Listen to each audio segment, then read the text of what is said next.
It's your girl Moo Legend. Time to Shine Radio. We out here, and we got our first guest in the building, Mr. Ralo the Pimp. What's good? Hey, now, what's happening with you? What's going on, man? I'm excited to be here. Hey, man, where you from, Ralo? I'm from Dallas. Okay. Dallas, Texas. Come on, all the way from Texas? You better know it. Hey, that's what's up, man. Well, introduce yourself to the people. Hey, man, Ralo the Pimp, man. You dig what I'm saying? One of the top 3 pimp hop rappers in the country. You dig what I'm saying? Hey. And we live in the A with this shit, man. Time to shine. Yeah, come on with it.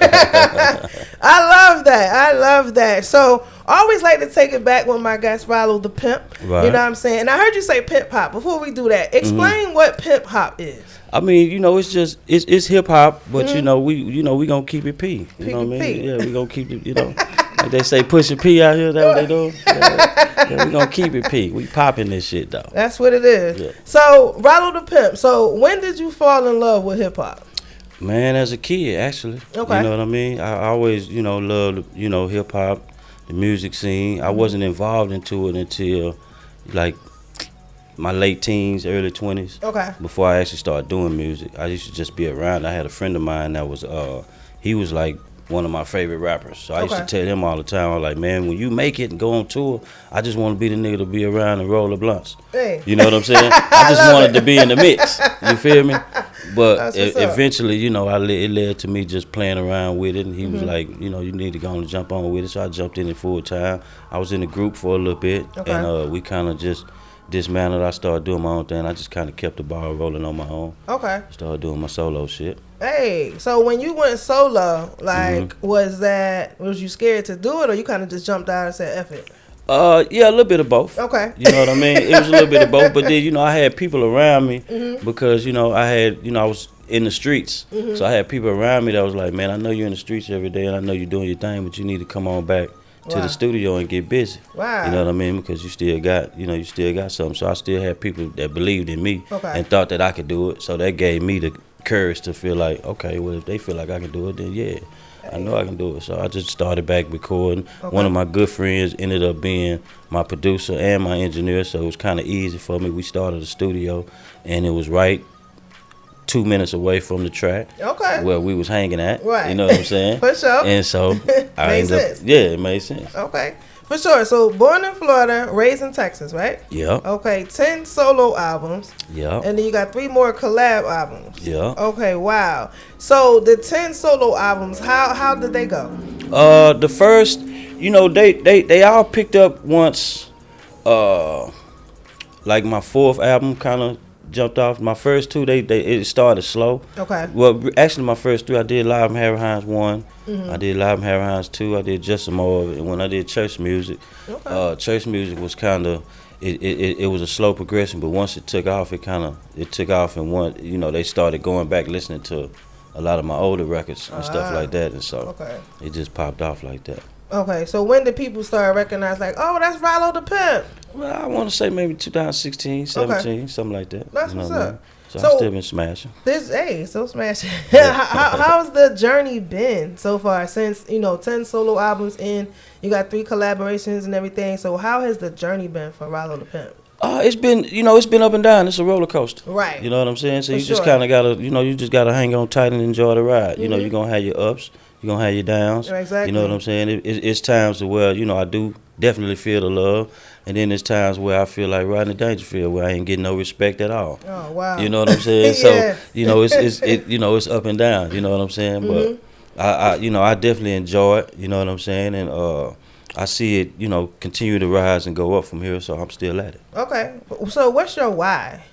Right now, my why, I have a different why now. At first I was doing it, I always did it for my kids and myself and, things like that. But, last month I had an unfortunate tragedy. My oldest daughter passed. Oh, sorry to hear that. Yeah. Wow. And you out here. Yeah. I mean, because, the first of the year I just kind of wanted to refocus. And now she's my why. Okay. You know what I mean? She's the reason why I want to keep going and keep doing it. And, just make sure that I'm, keeping this shit going because, like I said, I'm almost 13 albums in. Okay. You know what I'm saying? So, it'd be kind of crazy for me to kind of just, bow out and quit and, down now. And I got a lot of fans from all over the country, all over the world, actually. You know what I'm saying? And so She's my why. Okay. No, I love that. So tell us about the project you working on with Silky Slim. Man, that's gonna be huge. Okay. We got a new project called Book of Kings. We don't have an exact date, but we're looking at maybe mid-February, March. Okay. We about 95% through with it. Okay. You know what I'm saying? The production is crazy. And we've took a while to do it. We've been working on it since the summer, but I'm kind of glad we did because since we've been recording, it's been highs and lows, and it's a journey, and I think you'll be able to hear it on the music. Hey. You know what I mean? Once we drop the album, they'll really be able to, people really be able to enjoy it, and it's not just for pimps or people in the game. It's for everybody. For what I'm saying? Yeah. Okay, we're working on it since the summer, and you said sometime dropping this quarter, maybe? Yeah, definitely this quarter. Like I said, we're looking at end of February, March, somewhere around that time. We'll put a date on it in the next few weeks. Okay. But I hate putting dates on albums because when I don't make it, you know what I'm saying? People like, he said. Yeah, you said it was coming out on the 16th. You know what I mean? So, you got the fans looking for it. Right. So I just like to put coming soon, but it's definitely be in the next, 60 days, something like that. For sure. So what was it like working on that project? Man, it was fun, actually. You know what I'm saying? I like working on music, because I tend to, I work on my own thing. I'm always writing and stuff on my own album.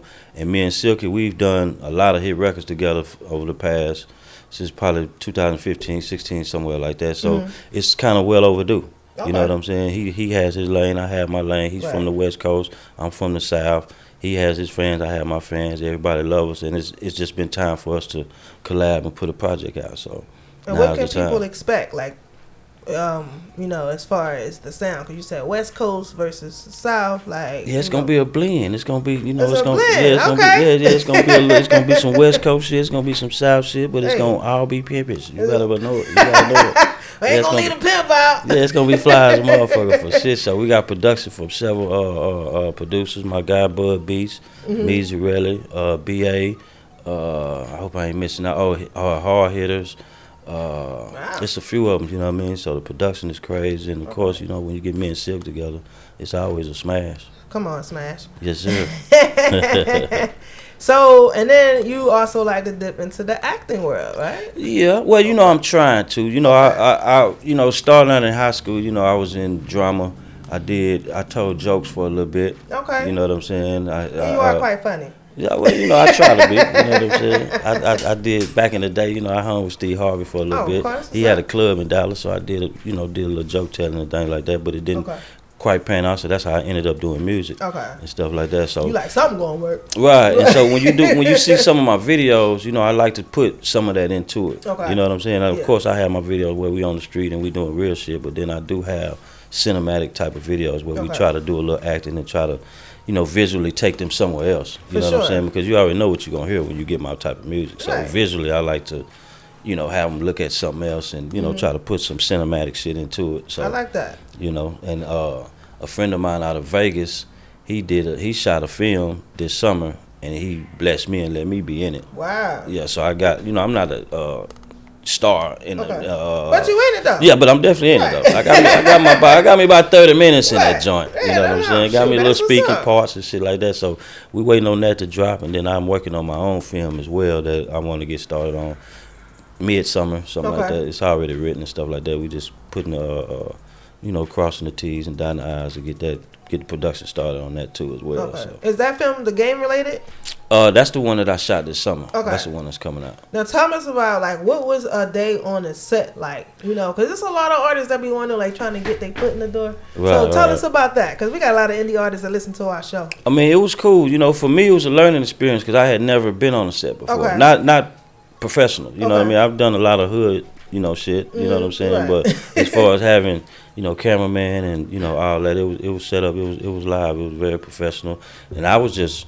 Really, I didn't know what to expect, so I was just kind of coming in and just like a student. I just wanted to see how everything was going and kind of learn. I didn't want to get in anybody's way. Right. I didn't want to step on no toes. Right. You know what I'm saying? I was just trying to, make sure that I was as professional as possible. For sure. You know what I'm saying? And so I had, he let me bring a few of my friends in, and we was able to see how shit go and, things like that. And it was real cool. I advise everybody to just listen and learn. Okay. Don't try to go in and act like you know everything, because 9 times 10 you probably don't. Right. You know what I'm saying?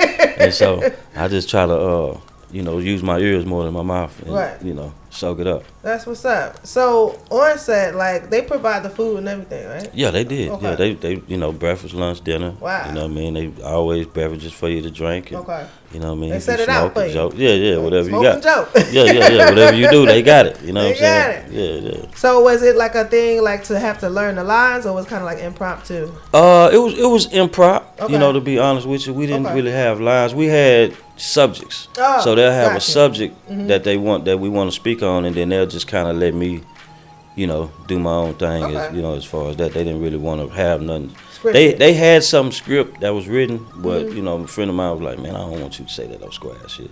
You say say what you want. Yeah, say what you want. You know what I'm saying? Because the movie was called game related, so they definitely wanted me to, they wanted to have some real game into it. So they just kind of let me be me and do my thing. So do you find that like maybe that was easier to do to come off the top versus reading a script? I think so. Yeah. You know what I'm saying? Sure. I think so. Trying to remember a script can be kind of tough. Yeah, especially if that's not what you do. Right. You know what I'm saying? If that's what you do, if you're an actor, I'm pretty sure that's easy. But if that's not what you do, then and then being nervous, getting all of that out and being able to make it look natural on the screen is kind of, you see the Tubi movies. Right.